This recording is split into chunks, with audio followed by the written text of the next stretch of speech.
You know that feeling, don't you? That weight in your chest before you speak, that rehearsed conversation in your head where you explain yourself to someone who isn't even in the room.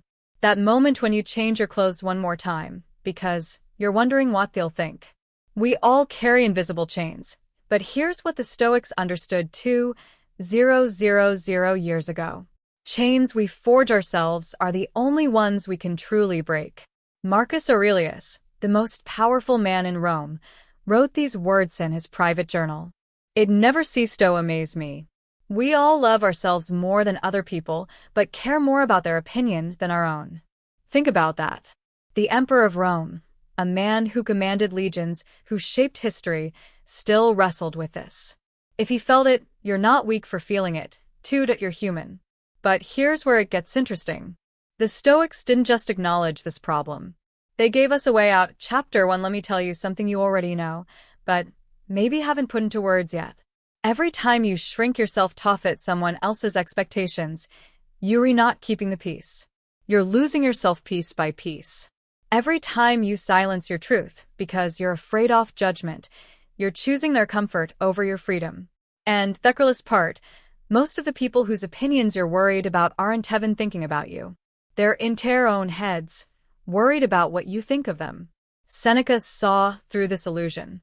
He wrote, "We suffer more often in imagination than in reality." Read that again. Most of the judgment you fear doesn't exist. It's a ghost, a shadow you're running from.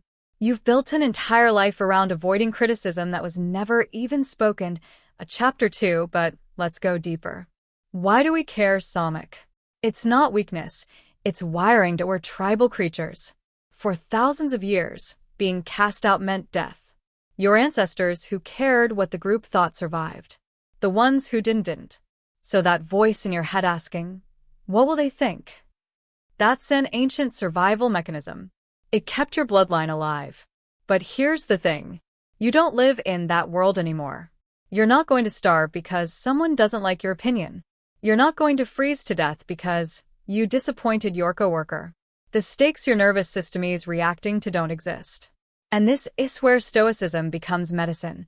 Epictetus, who lived as a slave before becoming one of history's greatest philosophers, said, "If you want to improve, be content to be thought foolish and stupid."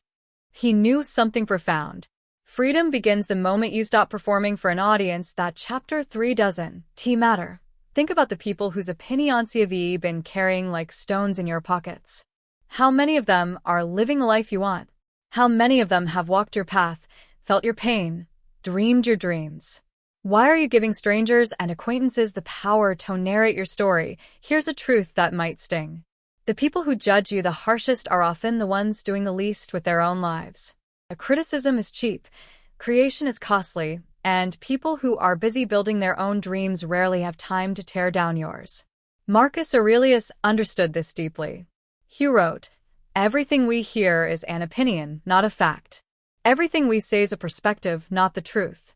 When someone judges you, they're not seeing you. They're seeing their own reflection, their insecurities, their limitations, their fears. Their opinion is a mirror of them, not a measure of you. Chapter 4. So, what does freedom actually look like? It's not about becoming cold or callous. It's not about pretending you didn't care about anything. The Stoics weren't emotionless robots. They were deeply human people who learned to put their energy where it mattered. Freedom is knowing the difference between opinions that deserve your attention and noise that deserves your silence. Freedom is hearing criticism and asking, is this true? Is this useful? And if the answer is no, letting it pass through you like wind through an open window. Freedom is living so aligned with your own values that external validation becomes optional. Nice when it comes, irrelevant when it doesn't. Imagine waking up tomorrow and that voice in your head, the one that's always calculating, always measuring, always asking, what will they think? Imagine it just quiets down. What would you do differently? What would you say? What would you create? What risks would you take? What relationship would you leave or fight for? What truth would you finally speak? That version of you already exists. They're just waiting for you to stop asking permission. Chapter 5. Here's the practice. Start small this week.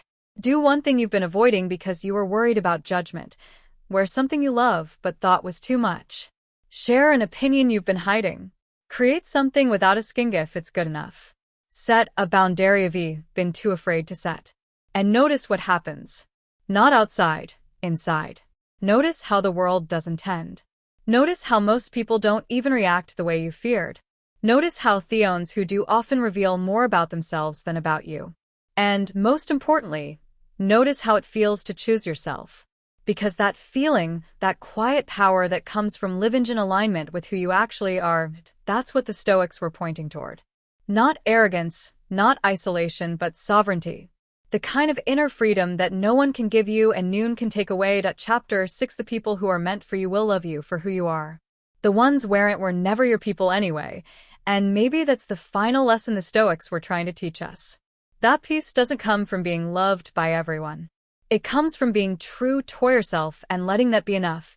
Stop carrying opinions that were never meant for you to hold. Stop living in the courtroom of other people's judgments. The jury was always rigged. The verdict was never going to set you free. You were never meant to live someone else's version of your life. The freedom you're searching for, it's not out there. It's not in the approval you haven't gotten yet. It's not waiting for you to become perfect enough, successful enough, acceptable enough. It's here, right now, in the decision to stop performing and start living. So, here's closing me question for you. What would you do if you truly stopped caring what people think? Let me know in the comments.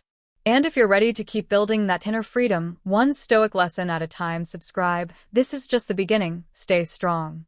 Stay free. See you in the next one.